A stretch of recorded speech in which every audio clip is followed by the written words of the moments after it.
como corresponde. No tenemos a la persona que dice, estamos grabando, bueno.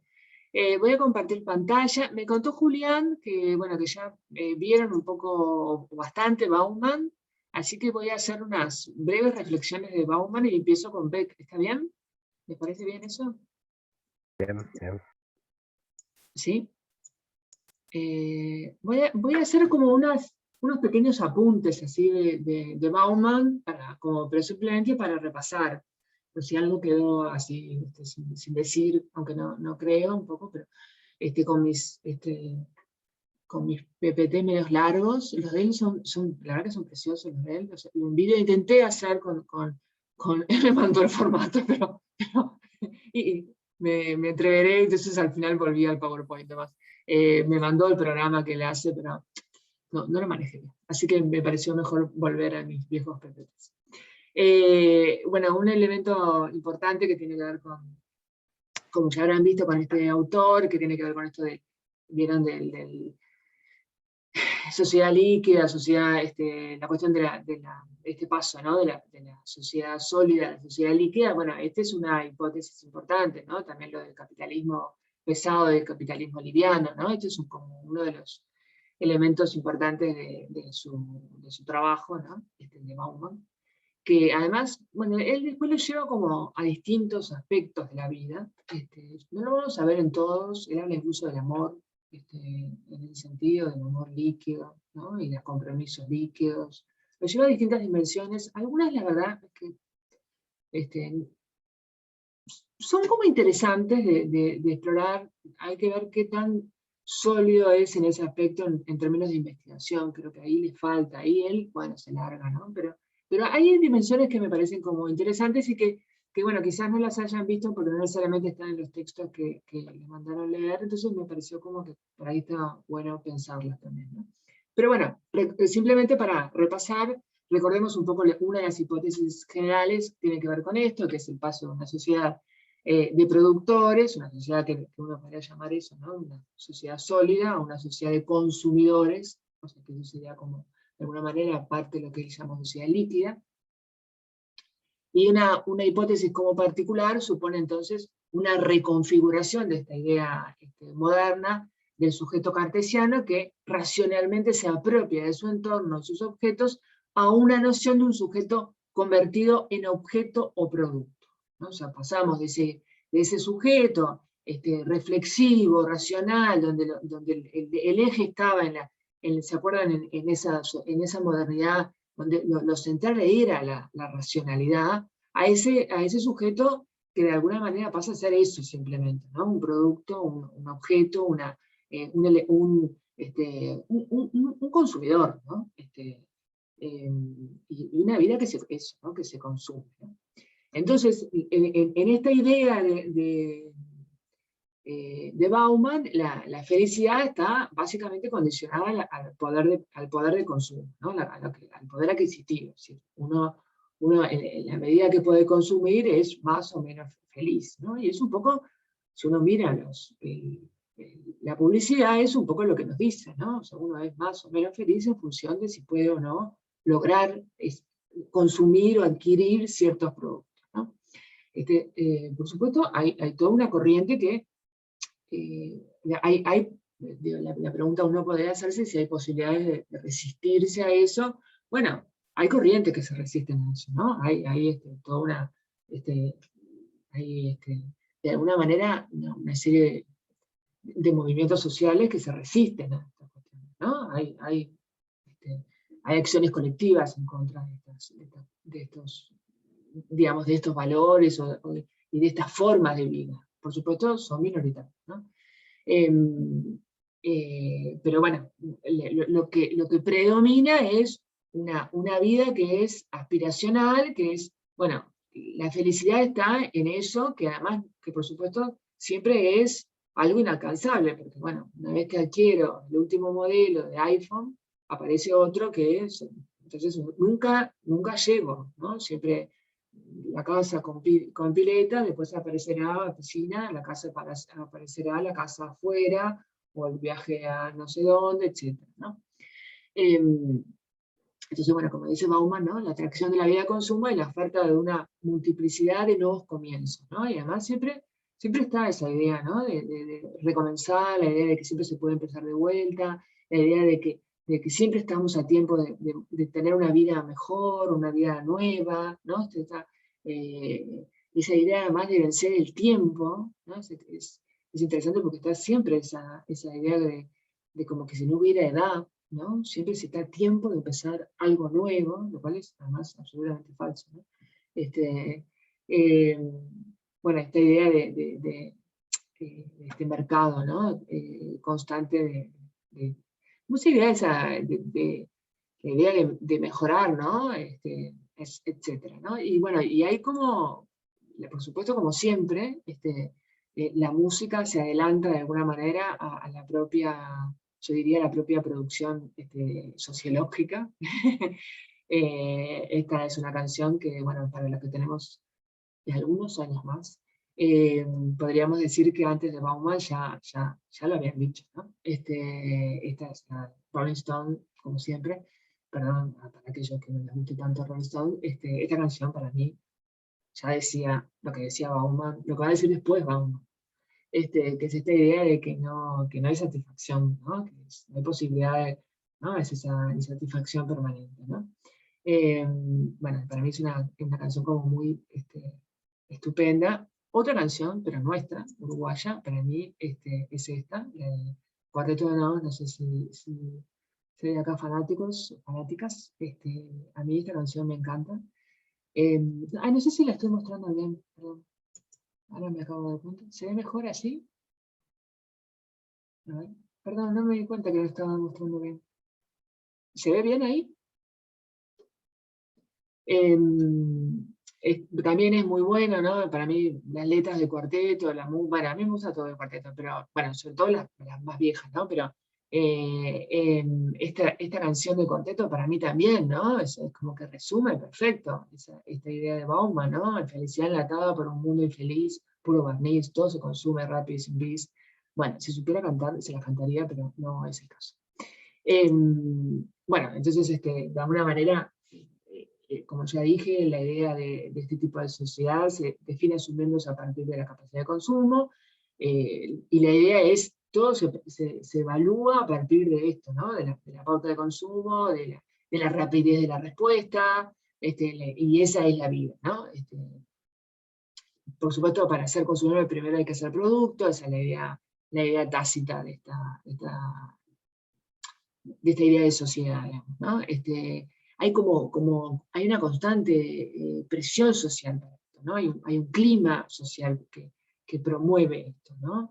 Entonces, por supuesto, hay posibilidades de apartarse de ese clima. Bueno, eso depende mucho de los sectores sociales, pero yo diría que hay sectores que están especialmente presionados, ¿no?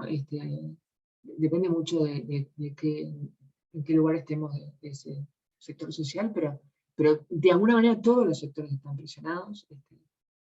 Eh, Me pasó ayer hablando con una señora este, que hace limpiezas, y entonces me empieza a contar que, perdón que haga este pequeño, que parece algo que no tiene nada que ver, pero la verdad que me dejó como muy, ¿no? Como esa cosa que vos decís, qué impresionante, ¿no? Porque está trabajando no sé cuántas horas al día para festejar el cumpleaños de 15 a la hija, ¿no?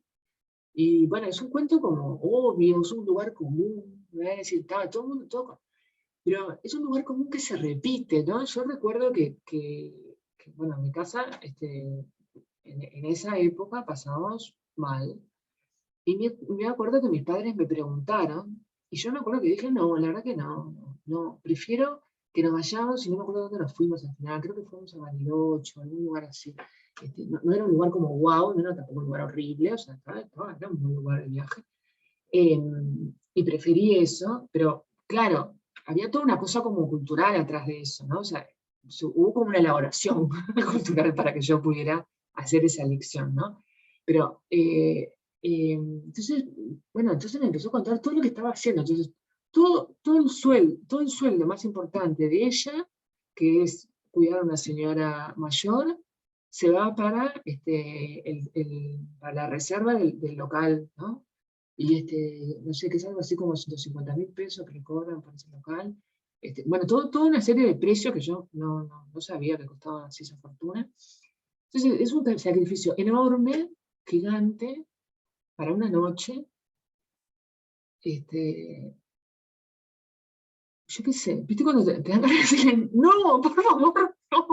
Y bueno, un poco le dije, pero por supuesto, no va a decirle antes lo que yo diga, ¿no? Lo va a hacer, porque lo va a hacer, porque las amigas lo hacen, porque el barrio lo hace, porque tiene una presión social para que lo haga, porque la presión también la recibe la nena, las amigas todo, ¿no? Son presiones sociales y es brutal, ¿no? Porque si no queda fuera de algo. Probablemente que eso la hará feliz, es una noche, ¿no? O sea, Mónica. Buenas tardes, profe. Hola.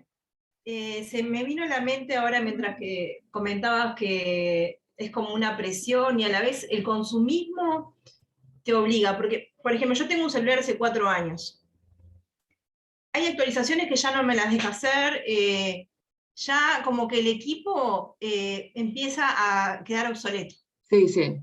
Entonces, todo tiene su ciclo de vida útil. Eso es verdad. Las heladeras están hechas para X tiempo, porque mandé a arreglar la mía y me dijeron, duró lo que tenía que durar. Todo tiene su X tiempo para que obsolencia, ¿cómo se llama? Obsolencia. Obsolencia programada, una cosa así, ¿no? Claro, para que vos estés todo el tiempo en ese consumo. Estoy negada a cambiar el equipo y es como que constantemente me pasa que me estoy viendo en la necesidad. Sí. Porque hoy en día es algo necesario y ya no te deja actualizar o está todo hecho a propósito. O sea, es como que... Eso es verdad. Hay una obsolencia programada para que efectivamente no podamos, como hacíamos antes, que mandábamos a arreglar y además había todo también, toda una serie de personas que se dedicaban a arreglarte el televisor, a arreglarte la radio, a arreglarte, no, ahora la idea es que se tira todo eso. Eso estoy de acuerdo, pero hay toda una serie de consumos que no se justifican por una necesidad más que por una necesidad de orden cultural, digamos, ¿no? Como hacer una fiesta de 15, ¿no? ¿no?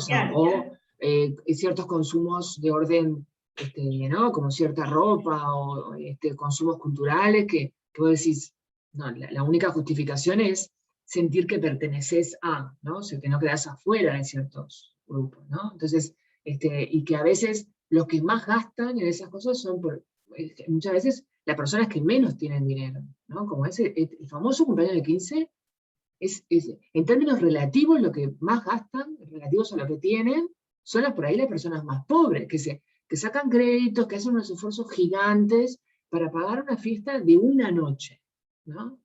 Y bueno, nada, eso es eso, ¿no? Es el consumo cultural, ¿no? Ese consumo de pertenencia, ¿no? No puedo quedar afuera de esto, no puedo dejar a mi hija, ¿no? Ella me decía, bueno, pero yo no puedo dejar a mi hija sin su fiesta de 15. Entonces yo pensaba, pero eso que le va a provocar un daño psicológico para toda la vida, ¿no? O sea, no creo, ¿no? No creo. O sea, en todo caso habrá otros daños psicológicos que le causamos las madres a todos los hijos y hijas. Perdón, Emiliana. No, tranquila.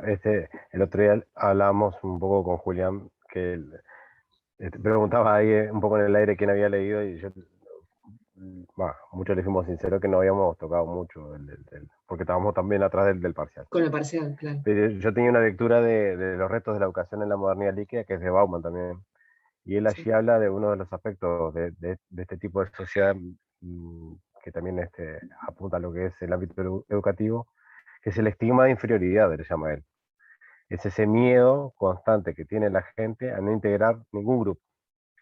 Entonces, quizá para la señora esa, sí, dentro de su margen social, digamos, sea lo más importante. Quizás, capaz que ni siquiera tiene la casa propia, o bueno, o vive en su casa propia, pero o vive en su casa propia, pero lo tiene lo más rudimentario posible, pero quizás se toma como meta de vida eso, a veces hasta no es ni su hija directa o es su nieta o lo que sea, y bueno, está, y se siente complacida y llena con eso, y culturalmente también está impuesto, porque también está eso, ¿no?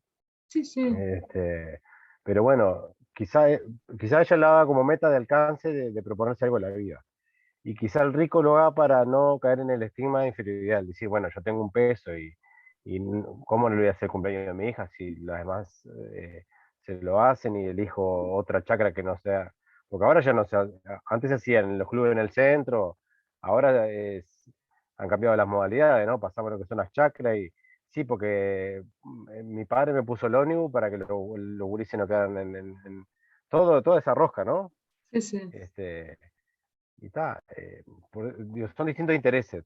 De una clase u otra son distintos intereses. Sí, sí. Y bueno, lo que pasa es que raya o a uno le llama la atención porque, claro, lo que implica el costo de lo que uno tiene que laburar para hacer eso es mortal. Es Tanto, mortal. tanto para el rico como para el pobre, pero bueno, está.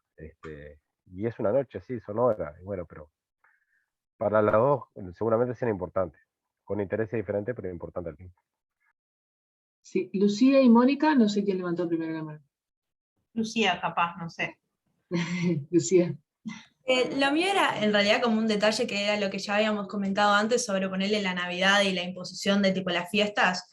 Bueno, Sí. es como una fecha también de un enorme consumo que tampoco sería altamente necesario. Ponerle tipo el despilfarro de, no sé, la cantidad de regalos y toda la comida y todo, como todo súper excesivo. Nivel que tampoco, que también es algo que está impuesto, tipo, ay, bueno, ¿qué vamos a comprar en Navidad? ¿O qué vamos a hacer para Año Nuevo? Tipo, todas cosas así. Sí, tal cual, tal cual. Que no hay ninguna, y sobre todo, bueno, en muchas casas donde la Navidad en realidad no tiene ningún sentido, no tiene ninguna simbología, por ejemplo, bueno, muchos en otros países, en las sociedades como la nuestra, donde no hay muchos no somos católicos, por ejemplo, que no tienen, ¿no? Y además incluso a veces se espera hasta las 12 y vos decís, pero a las 12, ¿por qué? ¿Qué hay a las 12? ¿No? Y entonces vos esperabas hasta las 12 y a las 12 brindás, y vos decís, ¿pero qué estamos brindando si acá no hay? Somos todos ateos, ¿no? Y eso es muy gracioso, ¿no? Porque vos decís, lo que es la cuestión social, ¿no? O sea, la presión social por seguir, y los regalos, y efectivamente el cierto despilfarro a veces en sectores sociales que efectivamente no tienen ese dinero como para hacerlo, ¿no? Pero bueno, eso, ¿no? La presión social. Pero en lo que discrepo es en que no hay felicidad. O sea, porque es pura presión social. Porque, a ver, hay como una satisfacción de cierto, bueno, efectivamente, de que si no lo hago hay infelicidad. Estoy de acuerdo. O sea, esa mujer si no lo hace, se siente infeliz, se siente que no es una buena madre, seguro. Siente que falla. Entonces tiene que hacerlo, ¿no? O sea, se siente en la presión de hacerlo. Ahora, te puedo asegurar que al otro día, cuando tenga que seguir pagando cuentas, no va a sentir ninguna felicidad. Ese es el problema. O sea, es una insatisfacción constante. O sea, no es que va a odiar a la hija, ni mucho menos, pero digo, va a sentir que efectivamente cumplió, pero que también va a tener que seguir trabajando mucho más para lograr pagar todas esas cuentas que le queden de esa fiesta, ¿no? O sea, no hay posibilidad de satisfacción en ese gesto que va a hacer. Si no lo hace, se va a sentir mal. Si lo hace, se va a sentir mal. O sea que no hay satisfacción, no hay felicidad posible. O sea, tiene que hacerlo igual y se va a endeudar de cualquier manera porque no tiene manera de cumplir con las expectativas, ¿no? O sea, queda como atrapada, ¿no? Lo mismo con esta cosa, salvo que efectivamente la única manera de escaparle a eso es, bueno, mediante la posibilidad de decir, bueno, de escaparse en un sentido profundo, ¿no? Decir, bueno, yo me adhiero a otra corriente de alguna manera, a otra movida cultural y digo, bueno, yo a mí esto no me importa, me enfrento a esto, pero bueno, hay que tener bueno, como grandes espaldas, ¿no? Y poder estar en alguna movida contracultural y decir, a mí la verdad que esto no me importa y efectivamente yo no festejo la Navidad o no gasto en este tipo de cosas porque no me parece, no adhiero a este tipo de festejos, ¿no?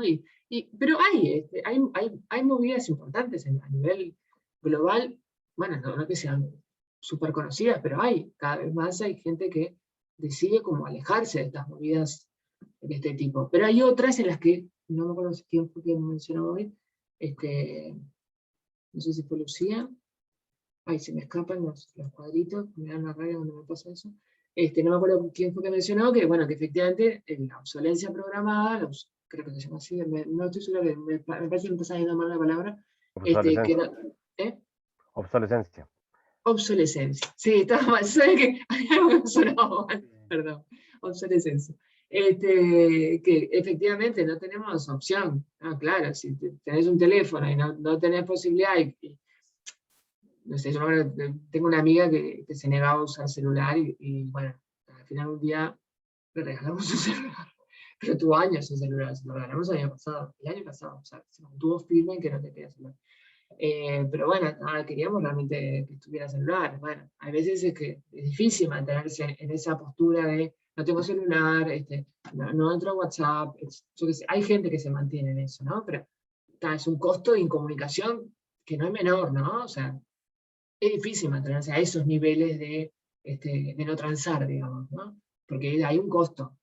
Bueno, hay que saber, hay que medir hasta qué costo, hasta qué límite, que uno está dispuesto bueno, a bancarse, ¿no? Pero había alguien más que quería hablar. ¿Quién era? Alguien había levantado la mano. Profe, había sido yo, pero era eso, básicamente lo mismo, que es una presión social, que es una constante insatisfacción, porque si no es una cosa, es otra, es como el consumo lleva a la constante insatisfacción, siempre va a haber algo mejor. Sí, exacto. Y después también se me vino a la mente unos videos educativos de TED, que yo no sé si ustedes lo escucharon alguna vez, que se llama ¿Qué tenemos los pobres en la cabeza? Sí. Y en realidad esta persona decía, ¿por qué se compran los championes más caros? ¿Por qué se compran los televisores más caros? Y que uno siempre se lo cuestiona, porque yo lo he cuestionado. Le falta tal cosa, ¿no? Porque uno siempre opina, lamentablemente. Y ella justificaba, decía que en realidad es lo que ellos acceden, es a lo que ellos pueden acceder. Y, Sí, claro. y los gratifica poder comprarse los championes de 5.000, 6.000 pesos, así estén trabajando 20 días para comprárselo. Claro. Y a veces pienso que también, como que todas las clases sociales han de ver eso en las de abajo o las de arriba, las de abajo, y así sucesivamente. Como que cuestionándose o preguntándose por qué gastas en eso en vez de en otras cosas más necesarias, me parece. Sí, pero como bien decís vos, todas las clases sociales hacen eso.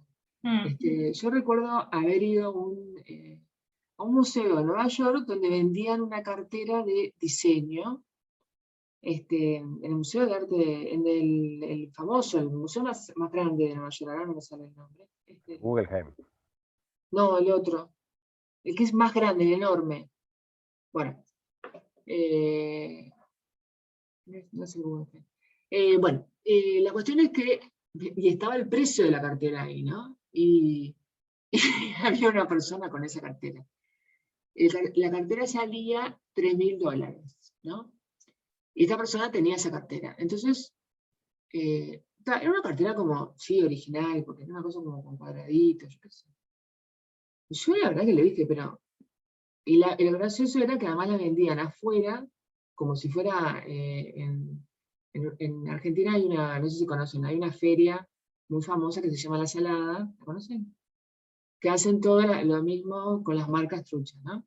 Y mucha gente va y la compra, ¿no? Entonces, en Nueva York, increíblemente, estaba la misma cartera, ponele, en lugar de $3.000 a 300 en la calle, y era muy parecida. No voy a decir que fuera idéntica, pero era muy parecida. Entonces yo pensé, pero ¿te compraste una cartera de $3.000? Yo no podía creerlo. Bueno, me la regalaron mis padres, me dijo una cosa así, pero yo decía, y bueno, yo pensé lo mismo, ¿no? Hay que ser idiota para comprarse una cartera de $3.000. Yo qué sé, habiendo tantas necesidades en el mundo, me hubieras donado, ¿viste? No sé, o sea, también, o sea, pero, o sea, ¿con qué derecho? ¿No? O sea, efectivamente, pasa lo que vos decís, a veces pasas por una, en el caso de la Argentina, ¿no? Por una villa, y hay una tele gigante así, donde se reúne toda la villa a mirar un partido de fútbol. ¿Y qué? ¿No? O sea, ¿desde qué lugar vos, digo, tenés esa actitud de venir a cuestionar que se juntaron y se compraron entre todos esa tele, ¿no? O sea, no sé, ¿no? O sea, a mí me parece como, está bien, uno podría decir, como decís vos, bueno, sí, yo qué sé, capaz que hubiera sido mejor comprarse más comida, no sé, yo qué sé. La tele la tienen siempre, se juntan seguramente todos los del barrio a mirar la televisión. O sea, a ver, me parece mucho más terrible en todo caso lo del cumpleaños de 15, porque hay una presión social para que se compre, o sea, no sé si se entiende, o sea, no vamos a poner igual en la balanza, es muy difícil, todos los consumos son por presión, ¿no? Pero en este caso, a mí me mató lo del cumpleaños de 15 porque vi además, atrás de todo eso, bueno, la explotación de una mujer en el trabajo, por supuesto no hay ningún hombre atrás trabajando para ese cumpleaños de 15, es un cumpleaños de 15 de una nena, o sea, de una mujer, no hay cumpleaños de 15 varón, o sea, todo me pareció como, todo el estereotipo, ¿no? La nena, entre comillas, ¿no? Princesa, cumple 15 años, o sea, toda la reproducción del modelo, por supuesto, la hermana de 18 va a tener un bebé. O sea, yo decir, pero esta familia es como vos decís, no quiero caer como en el lugar contrario, era todos los lugares comunes juntos. La de 18 va a tener un bebé. La de 15, la madre sacrificándose, trabajando 15 horas por día para hacer la fiesta de 15. Y dices, ay, no, está como todo su destino escrito, ¿no? Y por supuesto, sin padre. Digo, padre ausente, ¿no? Padre. Bueno, en fin. Volviendo Incluso lo que pasa, a mí me conocí un caso, el cumpleaños fue el año pasado, 2019, que fueron los abuelos que insistieron para que la nieta no quería. La nieta Era, pues muchas veces pasa eso, ¿sí? Que los propios, sí. Una chica que preciosa, pero no le pintaba. Ella le regalaba un libro y era la chiquina más feliz del mundo, ¿no? No quería Sí, cumpleaños, sí. aparte con un pánico escénico de la Total. gran puta. Entonces, se tuvo que someter todo a eso porque eran los abuelos. Claro. Y al Sí, final porque claro, es un ritual familiar. claro, Claro. ¿no? Y incluso querían algo como ostentoso, en cierta forma, o con cierta formalidad, y ella dijo, no. Sí, lo hago, pero lo hago bajo, ya que lo quieren que lo haga, bajo mi gusto. Que sea un Claro. baile para mis compañeros del liceo, bien sencillo, sin traje, sin que sea vestimenta formal, sin nada. Si no, no lo hago.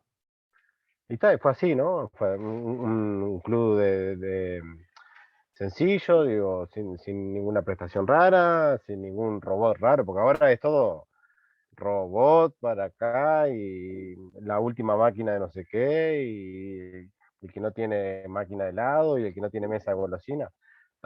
Entonces digo, es todo agregarle cosas a esa noche, y para ella de repente era lo más sencillo del mundo estar con la familia, comerse algo, un vaso de refresco y tal, compartir todo ahí.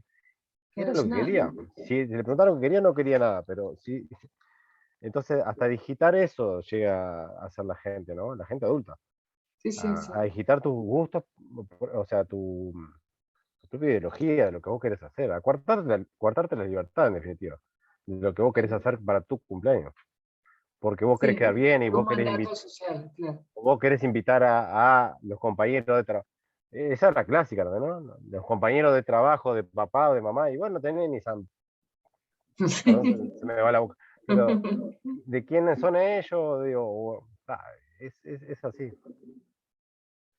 Bueno, y otra cosa que dice Bauman también es, bueno, que eso incluye, por supuesto, estar en forma, ¿no? Que eso también es parte de esta nueva sociedad líquida. Y por supuesto supone estar como todo el tiempo esforzándose, ¿no? Y eso, ¿por qué? Porque es un estado perpetuo escrutinio, dice este autor, autorreproche, autodesaprobación, y por tanto una ansiedad constante, ¿no? Cosa que es bastante evidente, ¿no? Y en este sentido dice él que el estatus de toda norma, incluyendo la salud, hay como una especie de suerte como de vigilancia, ¿no? Y bueno, y también se ha transformado en una, que esto lo vamos a ver un poco más con Beck, ¿no? Esta cosa de la vigilancia, y una asociación de posibilidades indefinidas e infinitas, ¿no? Lo que se ha tornado en una cosa vacilante y frágil, ¿no? Siempre estamos en esa perpetua como necesidad, ¿no? De estar eso, de estar en forma, de estar vigilando cómo estamos o cómo dejamos de estar, ¿no? Entonces, nuestra sociedad de consumo solo asegurará su supervivencia y reproducción en tanto que se acepte la idea de comunidad basada en el consumo. Eso es lo que, supuestamente, es lo que nos hace como, nos amalgama como sociedad, ¿no? Entonces, esto da, ¿no? Termina con la visión de una sociedad basada en la solidaridad y la fraternidad. Esto, por supuesto, en la visión de Bauman, ¿no? La idea esta de libertad, que era como la idea clásica, ¿no? En sociología, se transforma en la modernidad líquida, es concebida como una libertad para elegir y consumir. Y de ahí que la velocidad de las elecciones, que implica alcanzar la libertad en tiempo récord, deviene en una ilusión de conquistar el tiempo, ¿no? Esto, insisto, en la idea siempre de este autor, ¿no? de Bauman. Entonces, la escasa lealtad que hay en la visión de en la vida sólida va acompañada con la idea de derrotar el tiempo, ¿no? Esa es un poco como la ilusión en esta sociedad, ¿no? Porque esta es como uno de los propósitos de la vida en sociedad actual, ¿no? Y es una de las cosas que uno ve como más, lo ve como muy claro en las redes sociales, ¿no?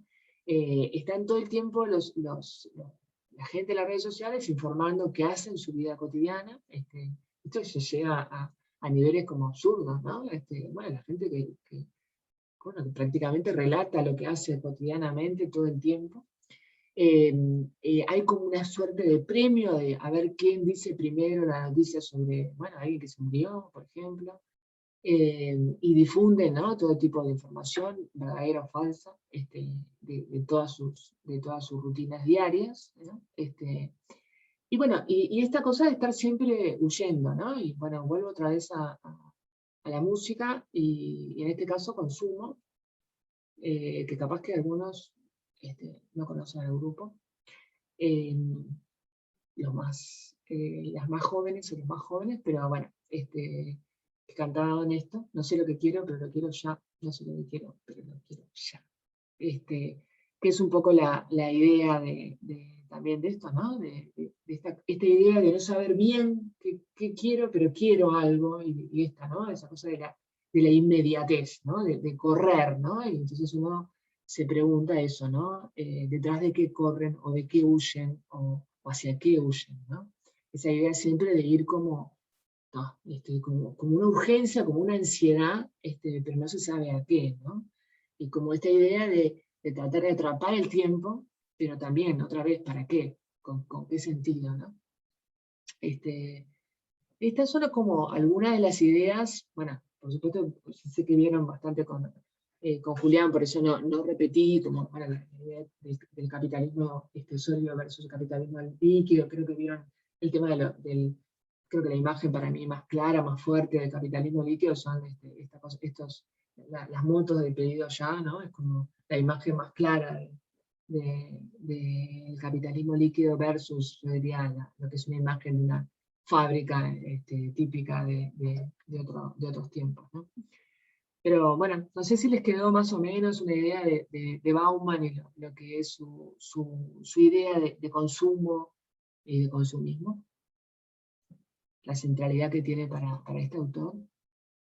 Voy a salir acá un poquito en la pantalla para verlos. Sí. Verles. ¿Sí? ¿Qué les parece el autor a ustedes?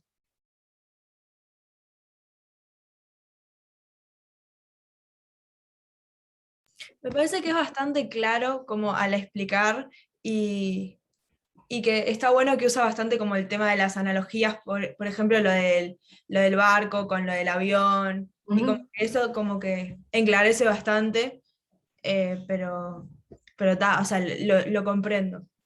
Sí. ¿Algún otro comentario? Pero así, pues seguramente no lo leyeron todavía porque bueno, estaban con el parcial y eso, pero así, ¿qué impresión como les da?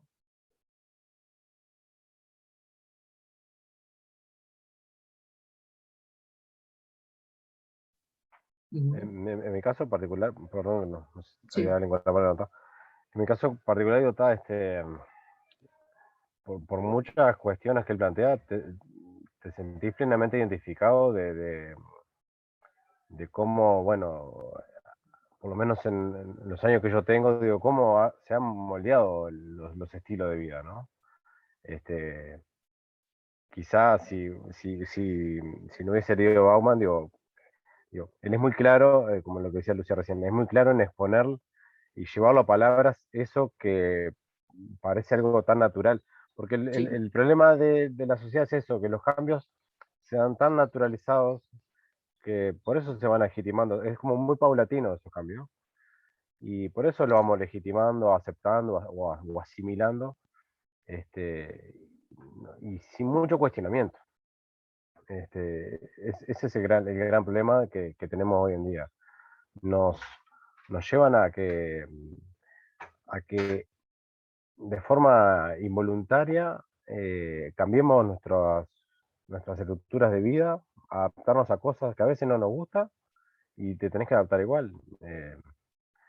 No sé, hay pila de cosas, desde, no sé, de pedir un trámite ahora, no sé, mi padre le pasa mucho que también es no tiene teléfono y el internet que tiene lo maneja en casa porque lo maneja otra persona, pero no mi padre en sí, pero si tiene que ir a hacer un trámite, le molesta horrible que no, solamente por internet, o más en estos tiempos que no puedes ir a ninguna oficina, entonces digo, hay que como que, bueno, tratar de adaptarse sí o sí para entrar en un sistema en el cual vos no te interesa entrar. El otro día con la compañera que nos tocó hacer el trabajo que nos propuso Julián, era eso, yo no tengo necesidad de bajarme la aplicación de pedido ya porque levanto el teléfono y llamo a la pizzería por el número común.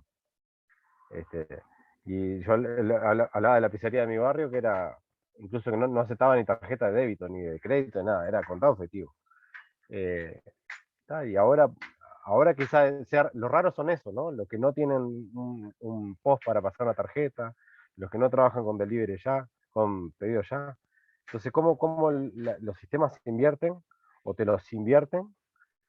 Y eso que no se adaptan al sistema quedan como unos vetustos, unos inadaptados, en definitiva. Yo tengo una opinión, a ver, yo creo que Bauman tuvo la virtud, y se la reconozco, de captar esos procesos que yo creo que la música lo viene captando de hace tiempo, ¿no? Que yo puse estos ejemplos de música porque me parecían como muy obvios, ¿no? Esta cosa de la insatisfacción, de querer algo y no saber qué es, ¿no? Porque también me parece que lo atraviesa cierto, hay cosas que están atravesadas por el tiempo, ¿no? Que no son, que hace mucho que pasan. El tema del consumo y del consumismo, más que el consumo es el consumismo, ¿no? Esa cosa ¿no? Que uno además, si se pone a observarla, lo ve, ¿no? Esa cosa, digo, no, yo qué sé, yo no tengo tele, ¿no? Entonces eso me deja como, por suerte, me debe pasar a mucha gente, ¿no? Mucha gente que no mira televisión. Ahora hay muchas generaciones que no miran televisión, ¿no? No es tan raro. Que estamos más en internet, entonces no estamos como lejos de eso. Pero bueno, basta con ir a un shopping y ver, ¿no? Hay una cosa así como, si hay bueno, pre-Navidad o hay algún tipo de oferta, yo qué sé, sale, toda esa cosa consumista de ir y comprar, ¿no? Y efectivamente esa cosa de tener y tener, yo qué sé. Uno eso lo observa y yo creo que Bauman tuvo como esa virtud de ponerle a más nombre, ¿no? Esa cosa de la capacidad de algunas algunos sociólogas de ponerle nombre a las cosas es como estaba importante, Entender, ¿no? rotular. Sí, claro, eso es una virtud, que hay que reconocerlo, ¿no? Eso del capitalismo o de la sociedad líquida, y de los compromisos, ¿no? Esa cosa que los compromisos pasan a tener como una cosa más débil, más líquida, que se diluye, etcétera, ¿no? Y que se ve en muchos sentidos, en muchos aspectos, ¿no? También esa presión sobre de estar en buena forma, ¿no? Que antes lo vivíamos mucho más las mujeres, pero que también yo creo que hoy por hoy también lo viven los hombres, ¿no? Esa cosa de estar en buen estado físico, pero que además incluye la salud y la presión sobre la salud y sobre estar, ¿no? Todo eso está bien y me parece que está bien. Ahora, yo no estoy de acuerdo con Bauman en que eso haga desaparecer los lazos de solidaridad o los lazos de acción colectiva, y que si yo no lleva al extremo su pensamiento, debería desaparecer todo eso. O sea, no se explica que existan acciones colectivas, estallidos sociales, movimientos sociales. O sea, me parece que si uno lleva al extremo el pensamiento de Bauman, no debería haber nada colectivo. Y sin embargo, hay un estallido en Chile que lleva a una asamblea constituyente paritaria única en el mundo. Entonces, con Bauman no ayuda a explicar nada. En una sociedad chilena que era puro consumo. Porque ¿qué era la sociedad chilena? Era eso. Si uno iba hace 5 años a Chile, bueno, a mí me pasó, terminás como asqueado. Porque era como un Miami chiquito. Simplemente que hablaban diferente. No vale chileno. Pero era así, ¿no? O sea, y encima una parte importante de esos chilenos bastante pachos, ¿no? Digamos, así entre nosotros. Nosotros y 200.000 personas que miran el video. Pero era eso. Y sin embargo, un día dijeron basta, hicieron un estallido y tener una asamblea constituyente seguramente la más democrática en la historia de quién sabe cuánto, ¿no? Y no se explica por Bauman. Bauman no nos ayuda a explicar qué pasó. Nada nos ayuda a entender qué pasó en Chile. Entonces, a mí me parece interesante, pero me parece que como que hay otras cosas que pasan, o sea, que nos ayuda a entender algunas cosas, pero que hay otras que no nos ayuda a Bauman, ¿no? Que nos ayudan otros autores como Turén, ¿no? Que son como más profundos. A mí me parece que Bauman es interesante, pero se queda en cierta superficialidad. Pero eso es una Claro. opinión personal, ¿eh? No, pero eso se nota también. El otro día hablando un poco como el nivel 3, ¿no? De lo que plantea Brunner y Zunkel, ¿no? O sea, Sí. se quedan ahí en esa Se quedan etapa, ahí.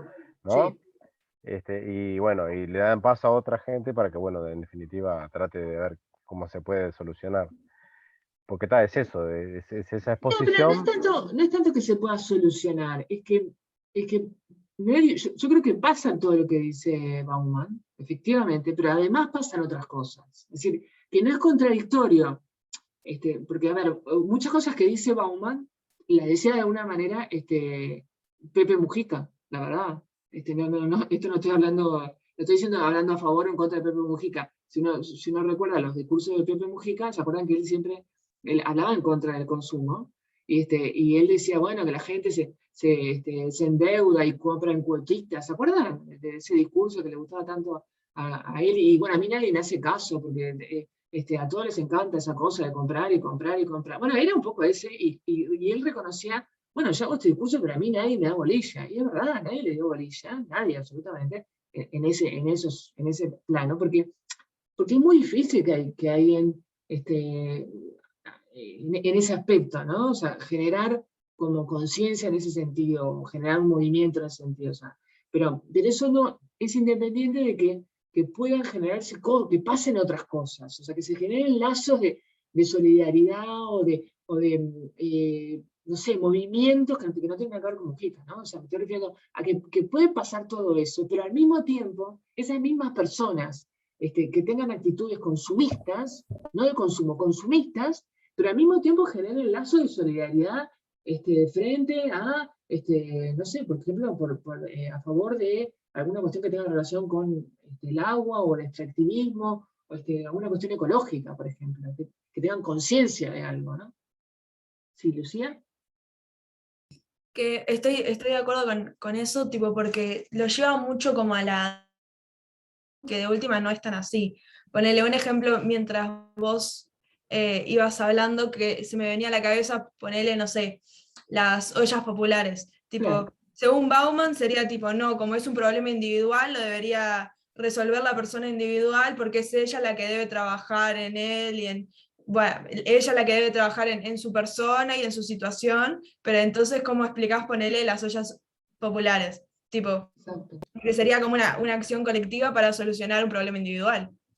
Sí, no tendría sentido. Exacto, sí, sí. Y como eso hay otros. Incluso, ponele, vos podrías pensar que las ollas populares, bueno, se junta gente con necesidades, ¿no? Y que, bueno, hay alguien, no sé, o el Estado, o que en este caso no fue así, porque en general no fue el Estado el que resolvió. En algunos casos puede haber ayudado el Estado, pero en general fue la misma gente que se movilizó, ¿no? Pero incluso hay otras situaciones donde personas sin ninguna necesidad de ningún tipo se moviliza para resolver cuestiones que, por eso, por ejemplo, que tienen que ver con el ambiente, ¿no? Pero que no las afecta personalmente, para nada, ¿no? O sea, por una causa, o sea, porque, no sé, que tenga que ver con eso, ¿no? Que están afectando el ambiente, que tiene que ver con los animales, o que tiene que ver con, no sé, con UPM, ¿no? O sea, yo vivo en Montevideo y hay un grupo de gente que le preocupa lo que está pasando en UPM, ¿no? Pues sí, pero y hay gente que por ahí tiene su vida económica absolutamente resuelta. O sea, bueno, no se movilizan por ninguna cuestión que tenga que ver con el consumo, ni con el consumismo, ni con nada. Tiene que ver con ciertos valores. Porque si no, no entendés para qué la gente... o sea, hay otras cosas en la vida, además del consumismo y el consumo. O sea, que tiene que ver con valores, con ideología, con... O sea, da la impresión que en Bauman no aparecen esas dimensiones que vimos efectivamente en Bruna y en Zunkel, que sí aparecía, ¿no? Como en distintos niveles, ¿no? Me parece eso, ¿no? Como que parece como muy simplista lo de Bauman, aunque yo creo que es cierto, básicamente, ¿no? O sea, yo creo que es cierto, pero que además pasan otras cosas, más allá del consumismo, ¿no? Pero bueno, eso es nada, como una opinión personal, simplemente para complejizar un poco esto que yo creo que sí, que efectivamente hace una buena síntesis de uno de los aspectos que yo creo que efectivamente que es un tema y que además es un problema, ¿no? Porque efectivamente en sociedades hiperconsumistas eso atenta contra la acción colectiva, ¿no? O sea, cuanto más consumista es una sociedad, yo creo que menos acción colectiva hay, ¿no? Porque cuanto más consumista, también en general la gente es más individualista. Yo creo que eso sí, y hay estudios sobre eso. Pero también eso hay que ver, bueno, cómo se relacionan esos dos aspectos, ¿no? Pero bueno, nada, eso para dejárselo como abierto, ¿no? A pensar. Bueno, ¿algún otro comentario? Si no, sigo con Beck un poco más. ¿No? Bueno, sigo con Beck, igual siempre podemos volver, por supuesto.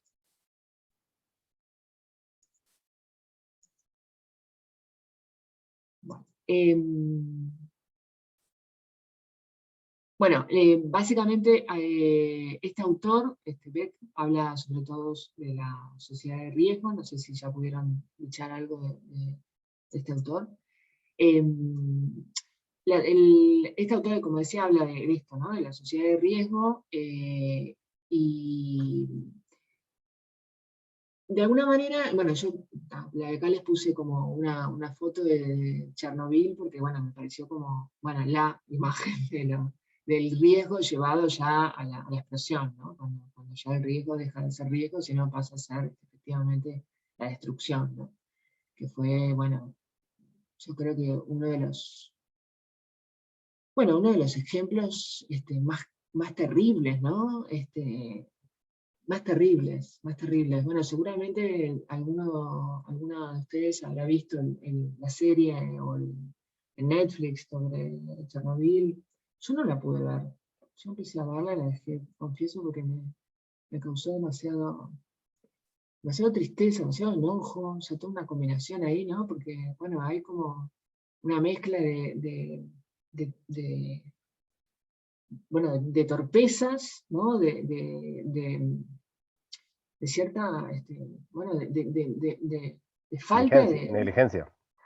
de negligencia, no sale la palabra, gracias, negligencia, de poca importancia por la vida humana, ¿no? Toda una cosa terrible, ¿no?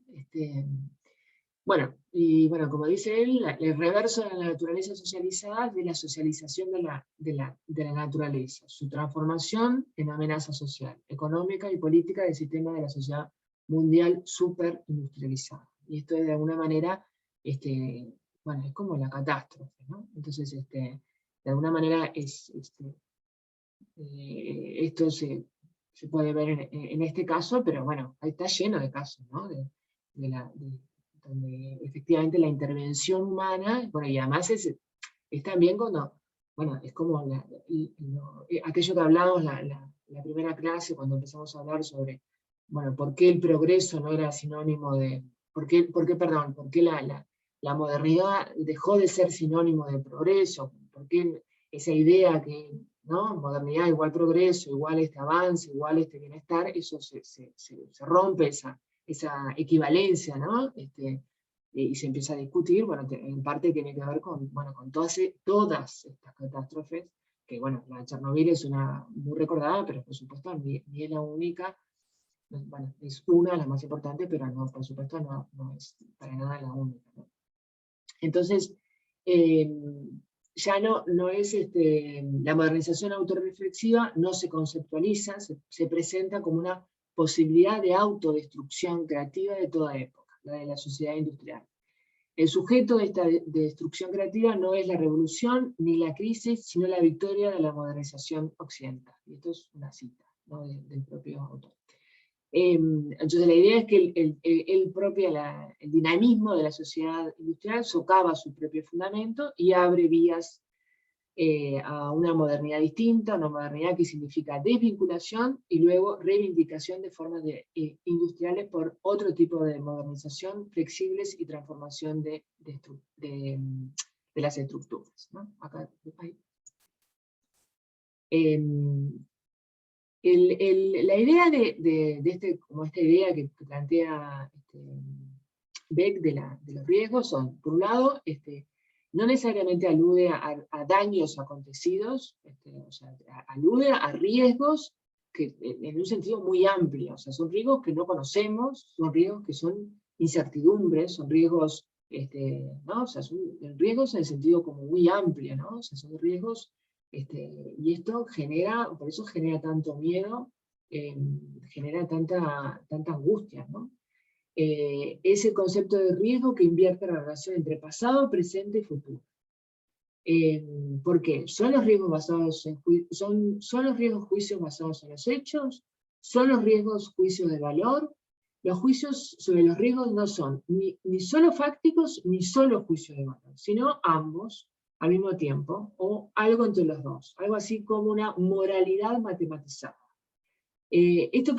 Todo esto, ¿a qué viene? ¿A qué viene esta como puntualización sobre esta idea de riesgo? Que no es aquella cosa en que uno podría decir, bueno, el riesgo que me pase tal cosa es tal o cual. No, que de alguna manera se asociaba con la modernidad, ¿no? Con la primera modernidad, ¿no? La posibilidad de que me pase tal o cual cosa. Ahora la idea es que es infinito todo lo que me puede pasar, ¿no? O sea, la idea es que vivo en un mundo, bueno, por supuesto frenético, donde convivo con una incertidumbre absoluta, donde, bueno, por supuesto se pueden caer unas torres gemelas así de repente por unos aviones, ¿no?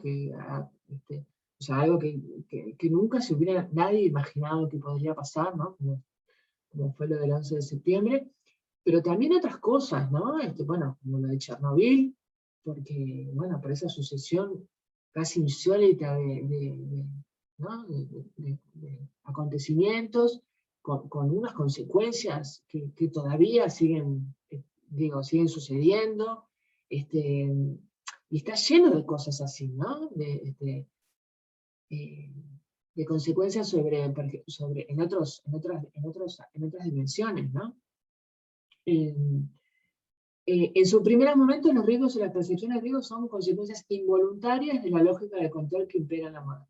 Entonces, el concepto contemporáneo de riesgo está asociado a la sociedad de riesgo y a la incertidumbre manufacturada. O sea, que de alguna manera todo esto alude a una peculiar síntesis de conocimientos e inconsistencias, ¿no? O sea que de alguna manera también son riesgos que son al mismo tiempo locales y globales, ¿no? Lo que de alguna manera uno puede llamar glocales, ¿no? O sea, son riesgos que tienen que ver con lo que pasa en la comunidad en la que uno vive, pero que también son, también en la pandemia, ¿no? Algo que uno es el ejemplo más claro y contundente, impensable, totalmente, algo que nadie había previsto así, por lo menos en estos términos, ¿no? Es decir, ¿no? Una cosa que supuestamente pasó en China, pues no sabemos bien, pero bueno, creemos que pasó en China, creemos que pasó en una feria o en un, ¿cómo se llama? En un laboratorio, bueno, más allá de cuál haya sido el origen real en esas latitudes, pero lejos, pero que viajó rápidamente para estos lados y se esparció por todo el mundo y que además tienen cada vez más versiones diferentes, con diferentes nombres, y que, bueno, no parece terminar más, ¿no? Porque una vez que aparece una vacuna, pero nunca es suficiente. Y entonces, bueno, parece como, bueno, todo el tiempo mutar, ¿no? Pero que es una buena forma de ver o de percibir qué es eso, ¿no? Son riesgos constantes, ¿no? Donde eso, ¿no? Claro, uno puede imaginarse, pero uno podría saber, ¿no? Uno sabe que si sube un avión, existe un porcentaje, una probabilidad, o sea, una probabilidad X de que se caiga el avión, muy baja, bajísima, ¿no? Entonces, bueno, aquellos que tenemos algún miedo del avión, dice, uno se puede decir mismo, la probabilidad de que el avión se caiga es muy baja, mucho más alta que yo me pase algo en el 522, ¿no? Y a su vez es más bajo que si yo me tomo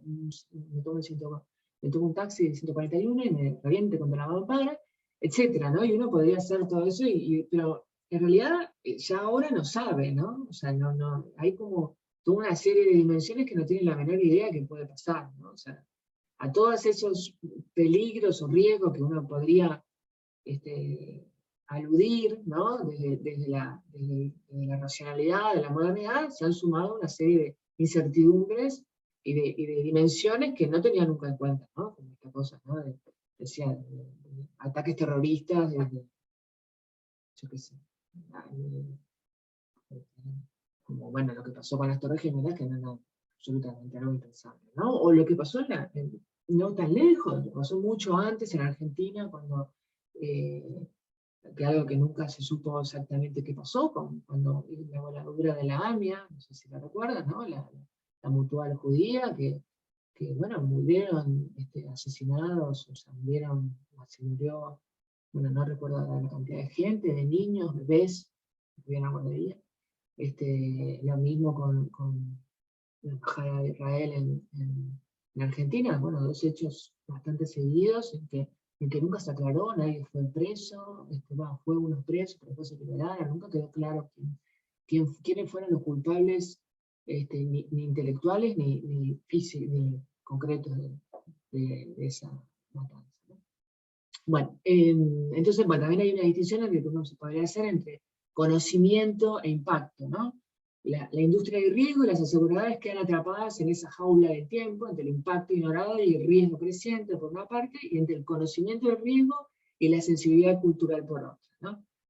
Una experiencia interesante es leer cuando uno compra un seguro. Yo una vez compré un seguro para una casa, y es interesante porque hay todos unos párrafos gigantes donde el seguro te dice que no te cubre nada que tenga que ver con un ataque terrorista. Entonces, claro, vos le dices, pero yo estoy viendo un país donde no hay terrorismo. Entonces hay toda una serie la aseguradora se queda como muy, o sea, te deja muy en claro qué cosas no cubre, y tiene toda una cantidad de páginas relacionadas con el terrorismo. Aunque vos estés en un país, como yo en este caso estaba en Buenos Aires, donde vos suponés que no hay ataques terroristas, pero realmente vos decís, bueno, claro, si hubo una voladura en la mía o sea, en la mutua judía, ¿por qué no me podría suceder algo así? Entonces ellos, eso no te cubre nada, por ejemplo. Si vos te morís o tu edificio en donde estás, hay un ataque terrorista, no te incluye nada que tenga que ver con un ataque terrorista, ni por un francotirador. Entonces te empiezan a hacer todos los posibles riesgos que no te cubre el seguro. Y vos terminaste de leer eso y quedaste así que decís, ¡pah! ¡Qué fuerte! Nunca se me ocurrió que podía pasar toda esta cosa horrorosa. Y entonces ¿no? Esta cosa, bueno, es interesante, entre comillas, esta cosa de cómo juegan las aseguradoras con esa cosa terrible, ¿no? Que es mejor negarlo, por supuesto. Bueno, entonces, bueno, pero está claro que eso, bueno, tiene un impacto social muy fuerte, y que, bueno, las aseguradoras viven de eso, ¿no? Cada vez tienen, bueno, a partir del 11 de septiembre, por supuesto, las aseguradoras crecieron. Bueno, algunas decidieron efectivamente hacer esto, ¿no? En los seguros, poner muchos párrafos donde no incluían este tipo de atentados, ¿no? O sea, claramente no se incluye ningún atentado que tenga que ver con terrorismo. Entonces, bueno, la noción de sociedad de riesgo mundial es pertinente en un mundo donde se puede caracterizar por una pérdida de distinción entre naturaleza y cultura, ¿no? Entonces, en este otro punto, en el punto 8, me refiero a que, bueno, hay toda una serie de riesgos que tienen que ver con el impacto que ha tenido la acción humana sobre la naturaleza. ¿A qué me refiero? Bueno, a todo lo que provocan las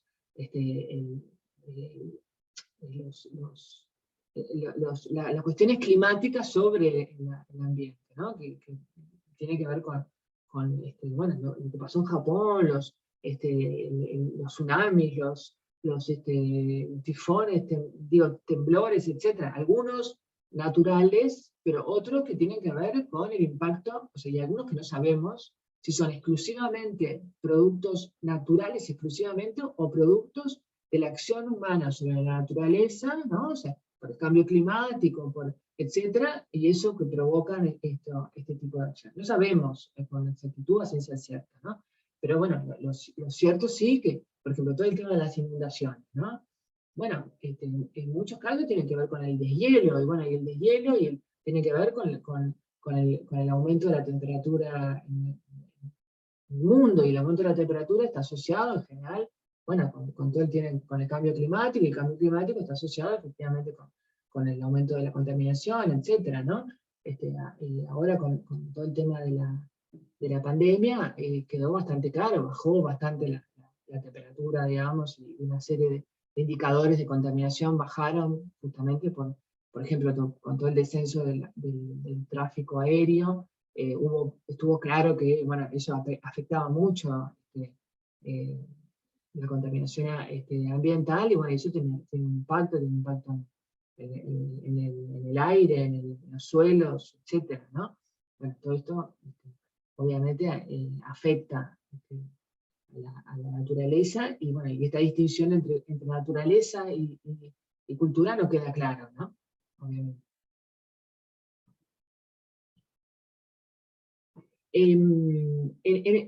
Otro elemento que me parece interesante mencionar, que tiene que ver con otro aspecto que menciona este autor Ulrich Beck, que tiene que ver con la individualización, ¿no? Que él la menciona que es como un proceso que transforma, institucionalmente las actitudes políticas de la sociedad. Y él lo que dice que la individualización es individualismo institucionalizado. Va a decir que las instituciones esenciales, como los derechos sociales y los derechos políticos, se orientan hacia el individuo y no hacia grupos, ¿no?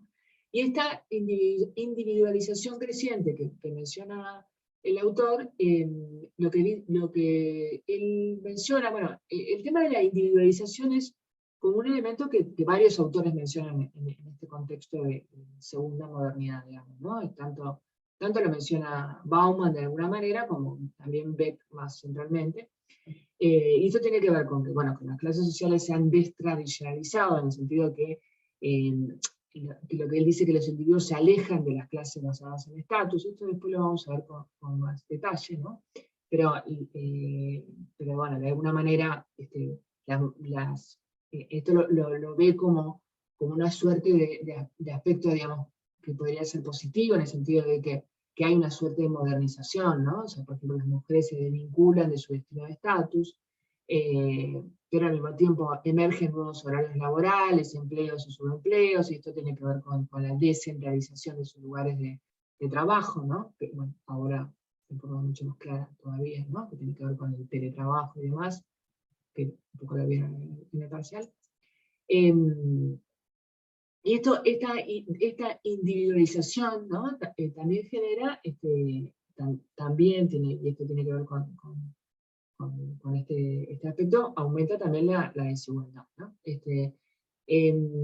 ¿Por qué? Porque la puesta en libertad de los individuos bajo estas condiciones que se desarrolla en el mercado laboral, obviamente genera nuevas condiciones laborales, ¿no? La puesta en libertad del individuo respecto a los lazos sociales de clase, las situaciones sexuales de las mujeres y de los hombres, vamos a ver que lo que provoca es eso, ¿no? O sea, decaen los entornos sociales marcados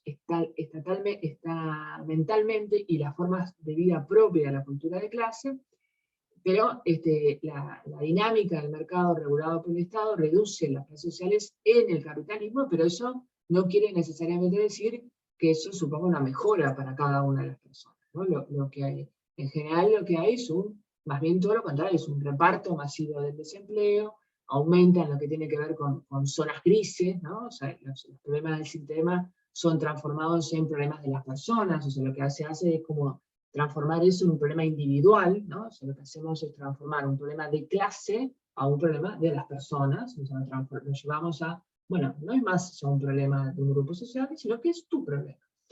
Y transforman eso en un fracaso personal. O sea, si vos mujer, no podés llevar adelante tu tarea personal y a la vez lo que son los roles típicos de tu género, es un problema tuyo. Lo digo con ironía, las mujeres entonces tienen, al mismo tiempo que se liberan, por ejemplo, pueden divorciarse, esa liberación es como una liberación bastante falsa, porque sí, efectivamente pueden divorciarse, lo cual puede ser una liberación, pero es una espiral donde es una liberación, pero que la lleva eventualmente a más pobreza, eventualmente, ¿no? O sea, es una espiral de individualización dentro de la familia. Lo que muchas veces hace que esas mujeres que podrían, por ejemplo, divorciarse, independizarse, terminan no haciéndolo, aunque podrían legalmente e incluso socialmente, no lo hacen porque económicamente no pueden hacerlo. Por lo tanto, ¿por qué? Porque, bueno, no tienen la independencia económica. Entonces, aquellas cosas que hoy, en términos culturales, estaríamos mejor posicionados, en términos económicos no lo estamos, ¿no? Entonces, el individuo, la persona, se convierte en una unidad reproductiva de lo social en un mundo de vida, en el mundo de la vida. Entonces, esta individualización es absolutamente contradictoria, ¿no? Por esto que decía, ¿no? Es decir, hay por un lado una serie de avances, ¿no? en este proceso, que son indiscutibles en términos de avance personal, ¿no? O sea, en el sentido de que hay una evolución en términos de liberación de roles, por ejemplo, ¿no? Es decir, efectivamente las mujeres ya no estamos atadas a ciertos roles, pero sin embargo eso no va de la mano de la liberación real, que tiene que ver con la redistribución del ingreso. Entonces, yo puedo, alguien me puede decir, bueno, yo ya hoy por hoy puedo ser una mujer que decide tener hijos sola, vivir sola, etc. Bueno, pero eso no va acompañado de la liberación real, que es hacerlo económicamente, ¿no? Entonces, bueno, esto ya es como un paso más, ¿no? ¿Cómo podría producirse el cambio? Bueno, tiene que ver siempre un poco como, bueno, siempre lo mismo, que yo siempre trato como de no quedarme solo con el problema, ¿no? Sino también pensar, bueno, cómo se podrían producir cambios a partir de lo que plantean los autores, ¿no? Es decir, bueno, a partir de lo que plantean los autores, una podría ser, bueno, generar nuevas comunidades socioculturales, movimientos de búsqueda que ponen a prueba de manera experimental las relaciones sociales, la propia vida, el propio cuerpo, etc., ¿no? Pero bueno, esto como que antes pero me estoy ya como avanzando un poco, ¿no? Pero bueno, un poco la idea básica del autor tendría que ver con esto, más allá de que después podemos repasar un poco más, pero un poco yo diría que básicamente tiene que ver con esto, con la idea de el autor insiste mucho, y acá yo creo que, acá, al igual que yo diría que Bauman, que así como Bauman le pone un rótulo, y bueno, por eso lo elegimos, ¿no? Para el programa, así como Bauman, me parece que es muy bueno en el momento que sabe cómo elegir este rótulo, es decir, la modernidad líquida, ve que es muy bueno para decir, bueno, estamos frente a la sociedad del riesgo, ¿no? A la teoría del riesgo, y que estos riesgos tienen estas características, ¿no? Son riesgos no conocidos, son riesgos que mezclan esta cuestión que decía hoy, ¿no? Que son riesgos de orden, como decía, conocidos y desconocidos, que son caracterizados por incertidumbre, son riesgos que combinan, que por un lado surgen de un cierto modo de producción diferente, ¿no? Que de alguna manera uno podría decir, bueno, puede pensar también en cuestiones que decía Bauman, ¿no? Que tiene que ver con formas de producción diferentes, que ya no es, porque por ejemplo, ¿no? Antes uno decía, bueno, ¿cuál es el riesgo que yo tengo en el trabajo? Bueno, que me echen, ¿no? Era como la típica. Entonces, bueno, sí, ¿qué hago si me echan el trabajo? Bueno, ahora, en general, estamos no solo en el que me echen, sino que puedo quedar fuera totalmente del mercado. Es decir, la posibilidad de que no exista nada para mí, ¿no? O sea, que quedo totalmente, es esta idea de que eso que yo hacía, ¿no? Eso que yo sabía, eso que yo sé hacer, ya no tenga sentido. Esto no existía antes, ¿no? O sea, es decir, que la persona que se dedicaba a hacer X cosa no tenga lugar en el mundo del trabajo, ¿no? ¿Se entiende? O sea, las personas, bueno, por supuesto sí, podían cambiar de trabajo, cambiaba un poco, ¿no? Si uno esto simplemente habla con abuelos, bisabuelos, ¿no? Historias de vida que siempre aportan, ¿no? Lo que decían es eso, ¿no? Es decir, la gente en general trabajaba en uno o dos trabajos, también la gente siempre trabajaba en muchas cosas cuando era joven, pero en algún momento se instalaba en un trabajo y trabajaba los últimos, yo qué sé, 15 años en un trabajo, ¿no? Ese era como el clásico. Los últimos 15 años de mi vida trabajé en tal lado, ¿no? Y se jubilaba de ese lugar.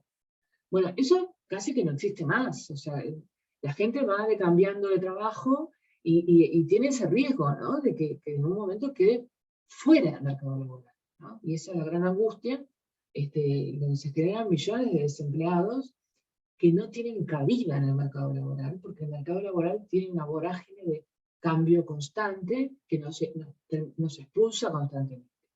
A eso se suman las incertidumbres que surgen de estos riesgos constantes, como vimos que pasa con la pandemia, donde alguien que, por ejemplo, tenía una pequeña empresa de viajes, queda totalmente en la calle, y los dos empleados que trabajaban ahí quedan en la calle. ¿Por qué? Porque hay una pandemia y no se puede viajar más. Algo absolutamente impensable, imposible de imaginar, ¿no? O sea, imposible. O sea, nadie calculaba una cosa así. No, o sea, bueno, como decía, digo, estamos pensando en grandes cosas, pero también puede ser una inundación que deja gente, ¿no? Como ha pasado en Estados Unidos un montón, o incendios. ¿Cómo fue un incendio horrible que fue en Australia? Fue una cosa, no me acuerdo. No, pero hubo un incendio. Italia creo que había sido hace relativamente poco. Pero una cosa que fue que no se supo bien la causa, que tenía que ver con el clima, probablemente haya tenido alguna acción humana, pero fue una combinación de acción humana, clima, de una serie de cosas así, ¿no? De sucesión de mala suerte, digamos, más allá de la acción humana, pero que no había manera de, como de pararlo eso, ¿no? Entonces, ¿no? Gente que pierde todo lo que tiene, todo, absolutamente todo, de la noche a la mañana. Claro, también el todo es muy poco, pero es todo lo que tiene. Y entonces, bueno, frente a todo eso no hay manera como de resguardarse, ¿no? No hay reaseguro posible frente a eso, ¿no? Entonces, frente a todo eso, en principio, otra vez, ¿no? Lo que sucede es esto que existe. Ahí Lucía, perdón, no te había visto. No, era de recién. Que me había acordado de que también Beck habla como mucho de la industria como química y como los daños que puede haber en el ambiente y que vos no lo sabés. Y que eso me pareció súper interesante, tipo cuando lo leí, una lavada de cara, tipo, sí, también puede ser. Como que algo que suena como medio conspiranómano igual, tipo cuando lo lees. Pero, o sea, es la realidad, tipo, es real. Que vos como no sabés qué están sucediendo porque no las estudiás porque alguien no quiere que sepas que es como es un riesgo, o porque sirve para la producción, o porque de una como ni te imaginás que puede llegar a suceder. Entonces me pareció súper interesante. Sí, totalmente. Bueno, acuérdense que cuando pasó lo de las Torres Gemelas, después pasaron una serie de cosas, ¿no? Que toda se descubrió que toda la construcción de las Torres Gemelas, ¿cómo se llama esto? El asbesto, producía cáncer, y hubo un montón de gente que murió de cáncer por la forma en que estaban producidas, y se cambió. De hecho, la arquitectura cambió bastante después de eso, porque uno de los efectos fue las muertes de cáncer por la forma en que estaban hechas las Torres Gemelas. Que uno podría pensar que, bueno, no se sabía, ponele, o porque los controles en Estados Unidos a veces no funcionan muy bien, por más democracia que haya. Digo, en esos aspectos, la verdad que, digo, falla bastante. Digo, todo lo que bueno, ya vimos, el otro día, mirá, ahora esa asociación, ¿no? Lo que pasó la otra vez con el edificio en Miami, ¿se acuerdan? Horrible, espantoso, este edificio que cayó y se murieron, creo que además no había algún uruguayo también. Bueno, murieron argentinos, seguro, y yo creo que algún uruguayo también, familias enteras que estaban durmiendo y se les cayó entero el edificio porque había un problema de mantenimiento del edificio. Y eso tenía que ver con que las personas que tenían que inspeccionar, después, no sé, ¿no? Nos quejamos de alguna inspección, no sé, de una inspección de la basura, de no sé de qué intendencia, no importa, pero la verdad, estamos hablando de esto de vidas humanas, se murieron prácticamente todos los de ese edificio. Bueno, los que estaban adentro del edificio se murieron todos, excepto ese niño que fue rescatado de casualidad por los bomberos, pero bueno, se le murió creo que la madre y el padre. La madre seguro, no sé si el padre también.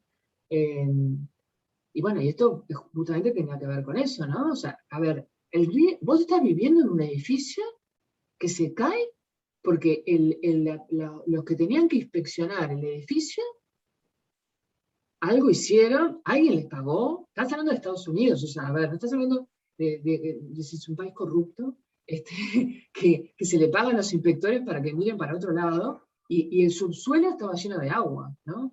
Entonces, a ver, estamos ahí, ¿no? O sea, los riesgos. ¿Cómo se te puede ocurrir que te pueda pasar algo de eso? Tiene un problema ya en el origen, eso desde las constructoras que declaran hacer con una determinada cantidad y calidad de materiales y no lo aplican eso a una construcción de base. Entonces, arrastra todo lo que es un problema. Lo mismo pasa para las construcciones que están en la faja del Pacífico con los riesgos de sismo. En muchos países, pero Chile. Obviamente las inspecciones tampoco supieron, pudieron, miraron, no sé qué hicieron, pero no dijeron, esto no se puede hacer, acá hay un riesgo de vida, ¿no? Sí. Pero a lo que voy es, hay toda una cadena de cosas Sí, que tiene que ver con el mercado y exacto.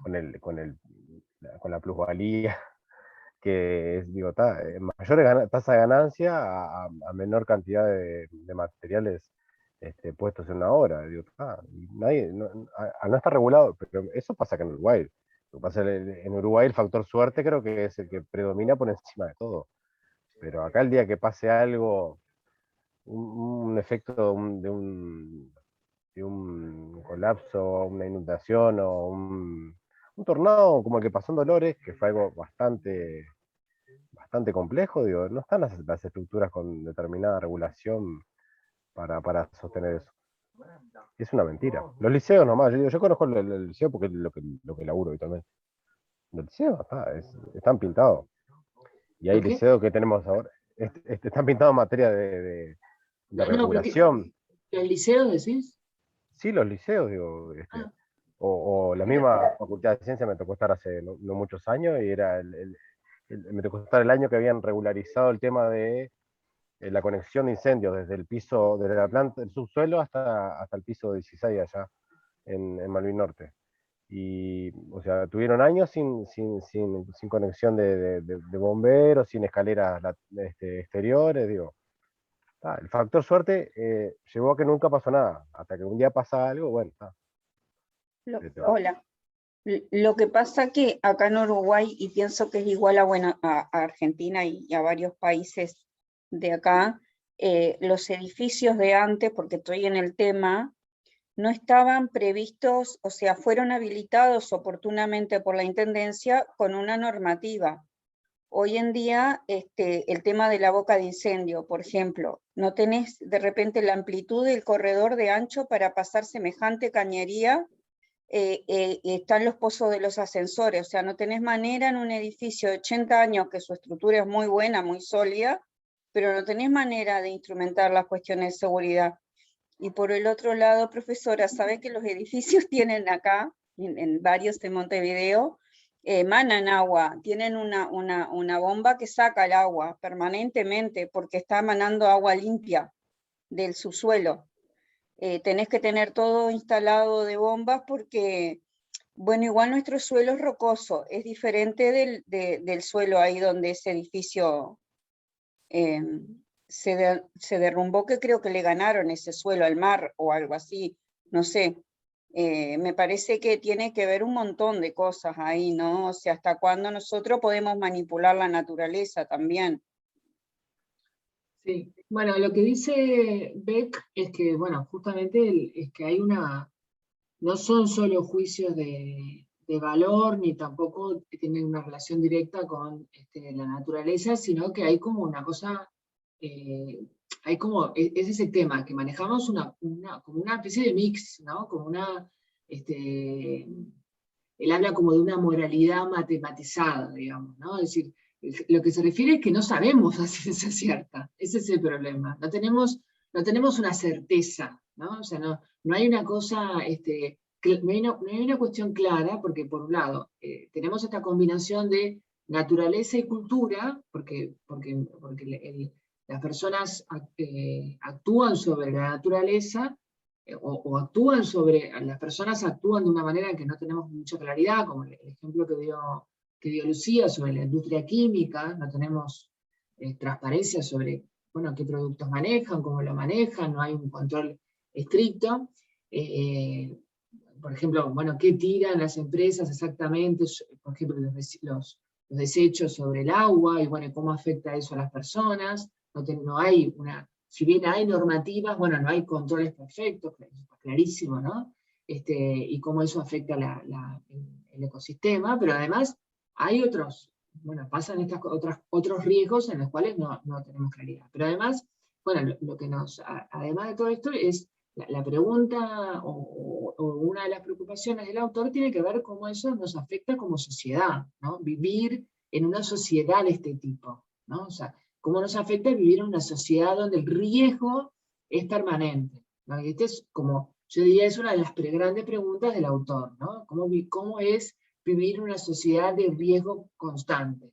Porque además eso nos afecta socialmente de una manera muy fuerte, ¿no? Nos afecta también la posibilidad, también sobre la acción colectiva, sobre la generación de acción colectiva. Hay como una individualización del riesgo, porque además ese riesgo no nos afecta a todos por igual. O sea, él insiste mucho en esto, por supuesto, el riesgo no es lo mismo para las personas, porque no es lo mismo para las mujeres que los hombres, no es lo mismo para las personas que están según los sectores sociales, no es lo mismo para una persona que tenga un empleo estable, que no lo tenga, etc. Es decir, es importante eso, ¿no? O sea, establecer que el riesgo no nos afecta por igual, ¿no? No es democrático.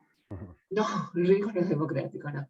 En este caso, porque, bueno, como vimos con la pandemia, ¿no? O sea, efectivamente, a todos nos afectó la pandemia, pero no a todos nos afectó por igual, ¿no? No es lo mismo tener una casa en buenas condiciones, no es lo mismo si tenés internet o no tenés internet. Por cierto, hoy me quedé sin internet, y entonces me vino como un ataque, entonces apelé a las redes sociales, y entonces puse en las redes sociales, Antel. Hace una semana que no doy clase, tengo que dar clase. Por favor, necesito, porque se me cortó o sea, a las 12, por ahí a la 1. Y yo dije, no me lo van a arreglar. Entonces puse en Twitter. Pero funcionó, porque por supuesto yo llamé y me dijo, bueno, señora, hay mucha demanda, es muy difícil. Y todo fue porque sin querer toqué la cajita del coso y se me rompió. La cajita es como una cosa... Algo pierde, claro. Sí. La cajita es como una cosa que no se puede Sí. rozar. Ni ¿no? limpiarla, profe. Y entonces yo dije, no voy a tener más internet por una semana, porque ya me pasó una semana sin internet. Entonces el Twitter funcionó perfecto. Yo dije, porque Antel siempre ha sido la empresa que funcionó, toda la vida funcionó, pero ahora está funcionando mal, no sé qué. Entonces todo el timbre. Entonces yo le dije, bien, entonces después puse. Los Antel de Barrio Sur funcionan. Y estaban muy encantados. Estuvimos charlando mucho sobre política, y así que, bueno, gracias a los de Antel de Barrio Sur, tenemos qué clase. No, le había pedido a una vecina para ir a la clase en su casa. Pero la verdad que tuve un momento de pánico. Pero bueno, estas cosas uno las tiene por eso, ¿no? No cualquiera puede conseguir que en el último minuto lograr que una vecina te preste internet para poder dar una clase y demás, ¿no? O sea que todos los riesgos, bueno, es eso, ¿no? No nos afectan por igual, ¿no? Y bueno, y eso es un punto como central en este autor, ¿no? Y yo creo que esa es también, otra vez, bueno, ¿por qué elegimos este autor para ponerlo en el curso? Por eso, porque no es que sea el único autor que habla sobre los riesgos sociales, pero lo habla muy bien, es como muy bueno para explicar esto, así como Bauman es muy bueno para explicar el tema de esto, ¿no? De la modernidad líquida, y lo lleva a otras dimensiones, de por qué, bueno, toda esta cosa del compromiso líquido, del estar en forma, etc. Este autor habla es como muy claro de por qué vivimos y cuáles son los efectos de vivir en una sociedad en riesgo. No sé si se quedó claro. Sí, total. Y además como que te queda claro... Es fácil, es un autor fácil. Tipo, ponele una persona que vive más en una zona vulnerable a, no sé, a desastres naturales. Exacto. Tiene riesgos y obviamente son de gran escala, pero a su vez la persona como más privilegiada tiene riesgo, ponele, del smog de la ciudad. O sea, como Exacto. que siempre está el riesgo, pero como en diferentes como escalafones. Exacto. Bueno, no sé si vieron en Nueva York la inundación en Nueva York en los últimos días, ¿no? Y salió una nota, se la voy a mandar porque me pareció impresionante, porque no les hablé, no. ¿Se acuerdan de la película, la película coreana, ¿cómo se llama la película coreana esta que ganó el premio? Parasite. Sí, exacto. Parasite. Bueno, es Parasite, pero en Nueva York. ¿Por qué? Que algo del cual nunca se habla, ¿no? Porque en Nueva York, los pobres no se muestran. Los pobres desaparecieron de Nueva York.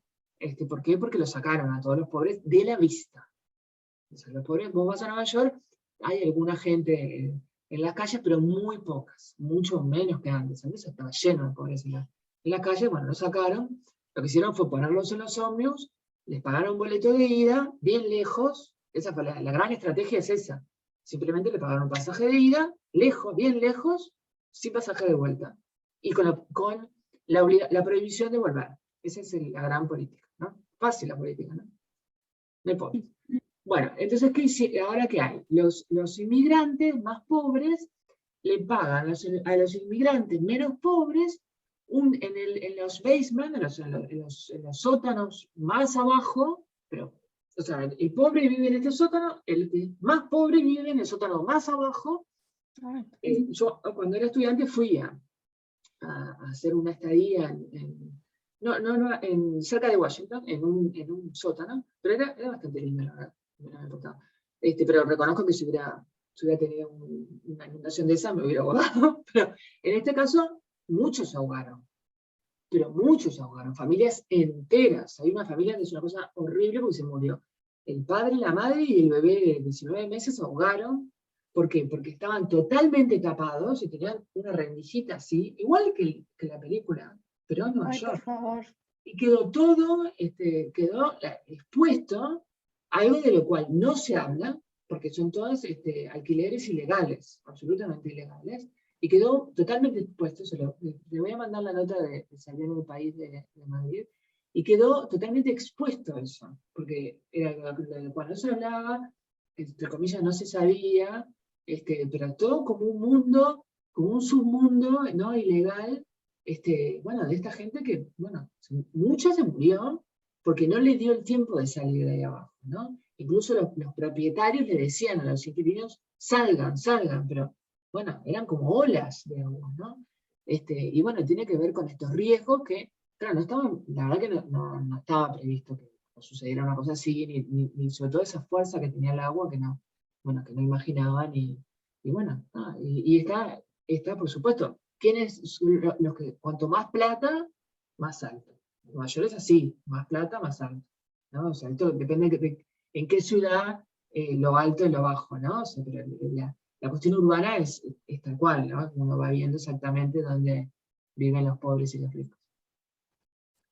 Me muero, odio los sótanos. No podría. Prefiero vivir en la calle, honestamente. Bueno, Prefiero la calle. que no podés vivir en la calle en Nueva York. Ah, bueno, no, ya sé, pero me impresiona. No, hay ciudades en Estados Unidos donde sí, pero en otras te sacan, ¿no? O sea, Nueva York no, porque no quiere mostrar pobres, ¿no? O sea, depende de las ciudades. De hecho, ha tenido el alcalde de Nueva York, el que estaba antes, Giuliani, tuvo conflicto con otros alcaldes porque hizo esta política, ¿no? De echarlos, y entonces se fueron a otras ciudades más lejos, y bueno, ¿no? Tuvo conflicto con estos otros alcaldes, ¿no? Pero bueno, lo sacó, y de hecho, los barrios donde estaban, sobre todo los que eran pobres, afroamericanos, como, bueno, ya sabemos, y lo vamos a ver específicamente, buena parte de la pobreza está asociada, por supuesto, a la cuestión étnica y también a la cuestión de género, ¿no? La pobreza está feminizada, y la pobreza es más de afroamericanos y latinos, ¿no? Pero en Estados Unidos, sobre todo, afroamericanos. Esa misma política la aplicaron ahora en Tokio con las Olimpiadas. También. Porque en el Sí, entorno claro. a la No Villa queremos Olímpica, no queremos sí, pobres a la vista. creo que el informe que yo vi, no sé si era de la Deutsche Welle o de la RT, que en el entorno de la Villa Olímpica era como si fuera el Parque Valle acá, ¿no? Sí. Y bueno, mucha gente en condición de calle, y nada, venían, le dejaban bien japonés, ¿no? Un protocolo, primero un papelito pegado eran carpas, gente viniendo en carpas, pegaban la puerta a la carpa, un papel, y que se tenía que retirar. Después, cuando no se retiraron, lo venían a buscar muy elegantemente, por lo menos ante la filmación, y después te mandaban a otro lugar para pasar la noche, pero típico de la gente que ya hace años vive así, ¿no? Digo que no es fácil de mover, es un rasgo de su vida, viven ahí, es su lugar, su hogar. Y volvían y estaban en permanente conflicto con las autoridades. Y era para que no vieran durante el transcurso de los Juegos Olímpicos, los atletas no vieran eso en el entorno de la Villa Olímpica. Pero es un clásico, ¿no? Lo hacen en general, los países hacen eso cuando, no me acuerdo cuál fue, si fue en México, que pusieron vallas directamente, creo que fue en México, para tapar los pobres. Donde pasaba el presidente, pusieron unas vallas para tapar, para que no vieran los presidentes cuando pasaban en la carretera, en la ruta, pusieron vallas para tapar todas las zonas pobres. No, una cosa. Y profe, Como esta oposición de Swift, Sí, es lo mismo. es lo mismo, sí. no, iba a decir que las novelas brasileras que se venden te muestran todo un Brasil, como, no sé, todo, ¿no? Un Brasil totalmente diferente del que vimos en la película Estación Central do Brasil, que yo conozco poco de Brasil, o sea, conozco algo así de ciudades chicas y poco, hasta San Pablo, hay un poco, pero ese es el Brasil en realidad, el que de gran parte del Brasil era el que mostraba la película. Y sin embargo, si vos compras el producto, el carnaval, las novelas, los cosas, no tenía nada que ver, como que te estuvieran mostrando dos países totalmente diferentes. Sí, el nordeste es la zona más pobre de Brasil. Más pobre. El nordeste con el Saltado ahí. Es terrible. Bueno, no sé si tienen alguna pregunta. No, yo decirle que me gustó Tourén, todavía no vi todos los videos porque son largos. De Tourén, ¿no? Sí, no estoy perdida, ¿no? Tourén. No, Turén. Tourén. Me encanta la manera, viene uno que habla de Latinoamérica. Ah, bien. Sobre todo del rol de la mujer, ¿no? Cómo, o sea, lo ubica a esa mujer individual, ese mundo que va un poco hacia adentro, y está sacando todo eso, ¿no? Esa necesidad de cómo está bien el género y todo eso, pero como que hay como una necesidad de reencontrarnos, ¿no? Fue lo que saqué de uno de los que me encantó, uno que lo miré como 2 veces, porque, sí, porque además me fue parece bastante adelantado Turén en eso. Sí, sí, eso, o sea, que me gustó esa manera de mirarnos que no me había imaginado que fuera pareciera hasta homogénea en Latinoamérica. No, esa es la impresión que me dio. Sí. Bueno, Bueno, profe, y saludarla porque entré ahora porque estuve primero que trabajo y segundo tuve que castrar a las 3 perritas y justo estaba el veterinario, y saludarla porque no sé, como que soy un poco la antigua, medio no sé qué, dije entro o no entro a la clase, pero bueno, quería entrar y saludarla por el momento que está pasando. Bueno, muchas gracias. Así que nada, me perdí mucho la clase, pero más bien el objetivo era también poder saludarla. Bueno, gracias. Bueno, ¿la seguimos la próxima entonces? Bueno, gracias. Gracias, bueno, que tengan Chao, profe, nos vemos. Chao, nos Gracias, vemos. profe. Buenas tardes. Chao, profe, Chao, muchísimas chao. gracias. Gracias. Gracias.